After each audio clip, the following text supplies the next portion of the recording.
ನಮಸ್ಕಾರ. ನುಡಿ ಬೆಳಕು. ರೇಣುಕಾ ನಿಡಗುಂದಿ ಅವರ ಪ್ರಜಾವಾಣಿಯ ಅಂಕಣ ಬರಹ ಆತ್ಮಮೋಹವೆಂಬ ರೋಗ. ಗ್ರೀಕ್ ಪುರಾಣದಲ್ಲಿ ಒಂದು ಕಥೆ ಇದೆ. ನಾರ್ಸಿಸಸ್ ಒಬ್ಬ ಸುಂದರ ಯುವಕನಾಗಿದ್ದ. ಅವನು ನದಿಯ ದೇವತೆ ಲೆರಿಯೋಪ್ ಕೆಫಸಿಸ್ನ ಮಗನಾಗಿದ್ದ.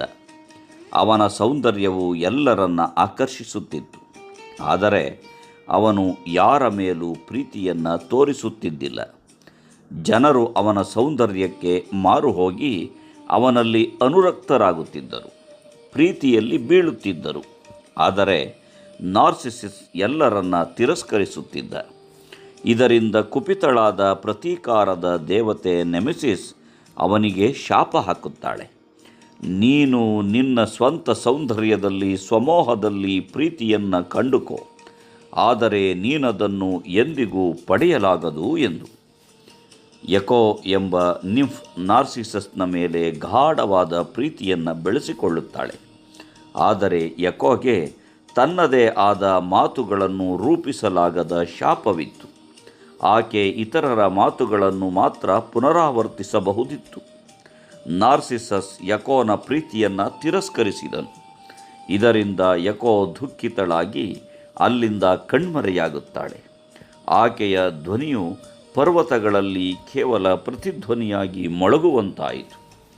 ಒಂದು ದಿನ ನಾರ್ಸಿಸಸ್ ಒಂದು ತಿಳಿ ನೀರಿನ ಕೊಳದ ಬಳಿ ಬರುತ್ತಾನೆ.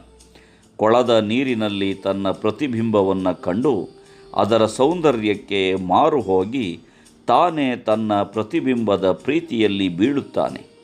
ಹೀಗೆ ನಾರ್ಸಿಸಸ್ ತನ್ನ ಪ್ರತಿಬಿಂಬವನ್ನು ಸ್ಪರ್ಶಿಸಲಾಗದೆ, ತನ್ನ ಪ್ರೀತಿಯನ್ನು ಪಡೆಯಲಾಗದೆ ದುಃಖದಿಂದ ಬಳಲಿದನು.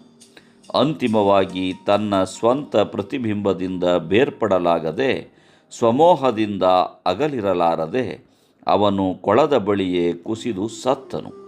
ನಾರ್ಸಿಸಸ್ ಸತ್ತ ಸ್ಥಳದಲ್ಲಿ ಒಂದು ಸುಂದರವಾದ ಹೂವು ಮೊಳೆಯಿತು. ಇದನ್ನು ಇಂದು ಕೂಡ ನಾರ್ಸಿಸಸ್ ಡಫೋಡಿಲ್ ಹೂವು ಎಂದು ಕರೆಯಲಾಗುತ್ತದೆ. ಈ ಹೂವು ಅವನ ಸೌಂದರ್ಯ ಮತ್ತು ದುರಂತದ ಸಂಕೇತವಾಯಿತು ಎನ್ನುತ್ತಾರೆ. ಅತಿಯಾದ ಆತ್ಮಮೋಹ ಅಥವಾ ಸ್ವಕೇಂದ್ರೀಕತೆಯ ಒಂಟಿತನ ದುಃಖ ಹಾಗೂ ಆತ್ಮ ವಿನಾಶಕ್ಕೆ ಕಾರಣವಾಗಬಹುದು. ನಮ್ಮ ಹೆತ್ತವರು, ಸ್ನೇಹಿತರು ನಮ್ಮ ಮೇಲೆ ತೋರುವ ಪ್ರೀತಿಯ ಮೌಲ್ಯ ಅರಿಯದೆ ಅವರನ್ನು ನೋಯಿಸಿ, ಅವಮಾನಿಸಿ ಯಾವ ಸುಖವನ್ನು ಪಡೆಯಲಾಗದು. ಇತರರ ಮೇಲಿನ ಪ್ರೀತಿ ಮತ್ತು ಕರುಣೆಯನ್ನು ತಿರಸ್ಕರಿಸುವುದು ದುರಂತಕ್ಕೆ ದಾರಿ ಮಾಡುತ್ತದೆ.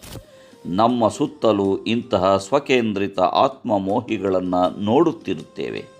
ಅವರಿಗೆ ತಮ್ಮ ಸುತ್ತಲಿನ ಜಗತ್ತಿನ ಬಗ್ಗೆ ಯಾವ ಚಿಂತೆಯೂ ಇರುವುದಿಲ್ಲ.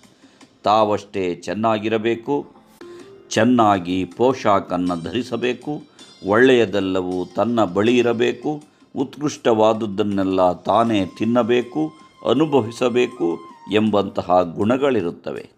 ಚಿಕ್ಕ ಮಗು ಇದೇ ಬೇಕು ಎಂದು ಹಠ ಮಾಡಿದ್ದನ್ನೆಲ್ಲ ಕೊಡಿಸುವ ಪೋಷಕರಿದ್ದಾರೆ. ಮಗುವಿಗೆ ತಾನೇ ಕೇಂದ್ರಬಿಂದು. ಎಲ್ಲರ ಗಮನ, ಎಲ್ಲರ ಪ್ರೀತಿ, ಉಪಚಾರ, ಮುದ್ದು ಎಲ್ಲವೂ ತನಗಷ್ಟೇ ಇರಬೇಕು ಎನ್ನುವ ಸ್ವಾರ್ಥ ಕೇಂದ್ರಿತ ಮನಸ್ಸಿರುವುದು ಸಹಜ ಮತ್ತು ಸ್ವಾಭಾವಿಕ ಗುಣ.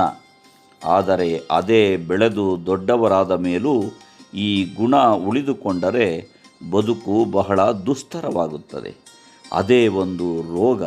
ಈ ಆತ್ಮ ಮೋಹದೊಂದಿಗೆ ಸ್ವಮರುಕವು ಸೇರಿಕೊಂಡರೆ ಮನುಷ್ಯ ಯಾವತ್ತೂ ನೆಮ್ಮದಿಯಿಂದ ಇರಲು ಸಾಧ್ಯವಿಲ್ಲ.